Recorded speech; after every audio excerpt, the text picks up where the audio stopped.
ये दुर्भाग्य है। मेरा एक वीडियो वायरल हुआ, आपने देखा होगा। इतना मूर्ख लड़का है वो, शिष्टता से उसको बोलने का मायना नहीं। मैंने तो वृंदावन में उसको बहुत डांटा था।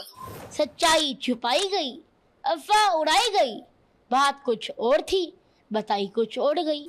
जगत गुरु श्री परम पूज्य श्री रामभद्राचार्य जी तो हमारे लिए भगवान के समान हैं। क्या आपके गुरु ने आपको कभी नहीं डांटा? जगत गुरु श्री रामभद्राचार्य जी ने मुझे डांट भी दिया, तो इसको देश का सबसे बड़ा मुद्दा क्यों बनाया जा रहा है? मेरे घर वालों के पास कॉल्स आ रही हैं कि आप घर से बाहर नहीं निकल सकते, आपको जान से मार दिया जाएगा। मेरे से मंच की गरिमा भंग हुई तो ये मेरी गलती थी। मैं तो धर्म को सीखने के प्रयास में हूँ। महाराज जी, आजकल बच्चे संत के रूप में लगातार प्रवचन कर रहे हैं काफी संख्या में, इसके लिए आप क्या कहें? ये दुर्भाग्य है। आपने भी मेरा एक वीडियो वायरल हुआ, आपने देखा होगा जी, उसके लिए आप क्या कहें? अरोड़ा वाला वही बात। अभिनव अरोड़ा। इतना मूर्ख लड़का है वो कहता है कि कृष्ण उसके साथ पढ़ता, शिष्टता से उसको बोलने का मायना नहीं। भगवान के उसके साथ पढ़ेंगे। मैंने तो वृंदावन में उसको बहुत डांटा था। देखिए, आज की स्थिति पर एक बड़ी वक्ता है, मुझे उनकी कुछ लाइन्स याद आ रही है, कुछ पंक्तियां याद आ रही है। सच्चाई छुपाई गई, अफवाह उड़ाई गई, बात कुछ और थी, बताई कुछ और गई। वो वीडियो परसों प्रतापगढ़ का बताया जा रहा है, जो कि झूठ है। वो वीडियो आज से 1-1.5 साल पुराना 2023 वृंदावन का है। क्या आपके माता पिता ने आपको कभी नहीं डांटा? क्या आपके गुरु ने आपको कभी नहीं डांटा?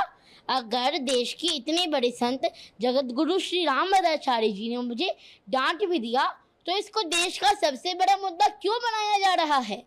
ये तो किसी ने नहीं डाला कि जगत गुरु रामभद्राचार्य जी ने उसके बाद मुझे अपने रूम में भी बुलाया था और अपना आशीर्वाद भी दिया था। लेकिन आपने बोला कि रामभद्राचार्य जी ने मुझे डांटा। अरे, आपके गुरु ने भी तो आपको 8 साल की उम्र में कभी डांटा होगा, 9 साल की उम्र में कभी डांटा होगा।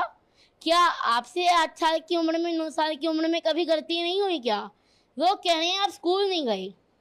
अरे, मैं स्कूल जाता हूँ, और आज ऐसी स्थिति आ गई है कि मुझे इतनी ज़्यादा ट्रोलिंग कर रही हैं कि मैं इन लोगों की वजह से स्कूल नहीं जा पा रहा हूँ। मेरी वजह से मेरी बहन भी स्कूल नहीं जा पा रही है। आपको सोशल मीडिया पर बहुत कुछ कहा जा रहा है, कई गंदी गंदी बातें भी आ रही हैं उसमें लिखी हुई। इसके अलावा कुछ हमने सुना है फ़ोन कॉल्स आ रहे हैं आपके घर पर, परिवार वालों के पास, उसमें भी कुछ कहा जा रहा है। ट्रोलर्स इस तरह से लगातार कर रहे हैं, तो इस सब पर आपका क्या कहना है? मेरे घर वालों के पास रोज 500 से 1000 कॉल्स आ रही है। और देखिए, जैसे दिवाली आ रही है, सब दिवाली की तैयारी कर रही हैं, दिवाली की शॉपिंग कर रही हैं, और मेरे घर वालों के पास कॉल्स आ रही हैं कि आप घर से बाहर नहीं निकल सकते, आपको जान से मार दिया जाएगा। तो ये मेरे पिताजी के पास, मेरे घर वालों के पास कॉल आ रही है। अब मेरी मैया को तो कॉल्स उठाने से भी डर लग रहा है। क्या किस तरह की बातें जो हैं वो की जा रही हैं, कुछ आपने सुना, देखा? देखिए, अभी तक मुझे मोटा तोता बोल रहे थे, तब तक हमने सोचा कि उनका व्यापार चल रहा है, वो कमा रहे हैं। लेकिन अब बात मेरी भक्ति की आ गई, मेरी भक्ति को नकली कहा जा रहा है। अब हम बर्दाश्त नहीं करेंगे। कई तरह के आरोप आप पर लगे। कहा गया कि आप मंच पर चले गए, मंच की मर्यादा भंग हो गई उसकी वजह से। साथ साथ रामभद्राचार्य जी के लिए आप क्या सोचते हैं, क्या आपका कहना है? दोनों चीज़ें मैं आपसे जानना चाहूँगा। जगत गुरु श्री रामभद्राचार्य जी के दर्शन करके मैं भक्ति में लीन हो गया था, तो मुझे लगता है कि मेरे से मंच की गरिमा भंग हुई, तो ये मेरी गलती थी। उसके बाद मैंने मंच में कभी ऐसा नहीं किया। क्या सोचते हैं आप रामभद्राचार्य जी के लिए, क्या आपके विचार हैं? देखिए, रामभद्राचार्य जी की डांट में भी एक प्रेम छिपा हुआ होता है। उन्होंने मुझे डांटा, इसको भी मैंने आशीर्वाद स्वरूप ही समझा। और मेरे ऊपर ये जो आरोप लगाए जा रहे हैं, ये बहुत ही दुर्भाग्य की बात है। और कई चैनल मुझे, कई लोग मुझे धर्म गुरु और संत कह करके भी पुकार रहे हैं। कृपया ऐसा ना करें। अभी तो मैं मेरे कान्हा जी का, मेरी राधा रानी का, मेरे राम जी का एक भक्त हूँ।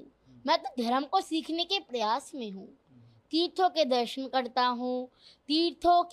करता हूँ, ज्ञानी संतों से मिलता हूँ, उनसे समझता हूँ, उनसे सीखता हूँ। मैं तो सनातन धर्म का प्रचार करना चाहता हूँ। क्या हुआ था वो मंच वाली बात एक बार जरूर बता दीजिए आप, क्योंकि उसी को लेकर मुख्य बात जो है आप पर आरोप लगे, वो एक बार अगर आप बता पाएं पूरा क्या कुछ हुआ था। आप मंच पे चले गए थे, क्या हुआ था? जगत गुरु श्री रामभद्राचार्य जी महाराज ने मुझे डांटा था और मेरा तो मानना है कि उनकी डांट में भी मैंने आशीर्वाद स्वरूप ही पाया। और उसके बाद उन्होंने मुझे अपने रूम में बुला करके भी आशीर्वाद दिया था। तो ऐसा क्या था जिसमें आपको डांट का सामना करना पड़ा? क्या आप कर रहे थे वो जरूर सब जानना। देखिए, उस समय मुझे मंच की गरिमा नहीं पता था कि उसमें शांत रहना है, तो मैंने उसमें राम जी का जयकारा लगा दिया था, जिससे मंच की गरिमा भंग हो गई थी।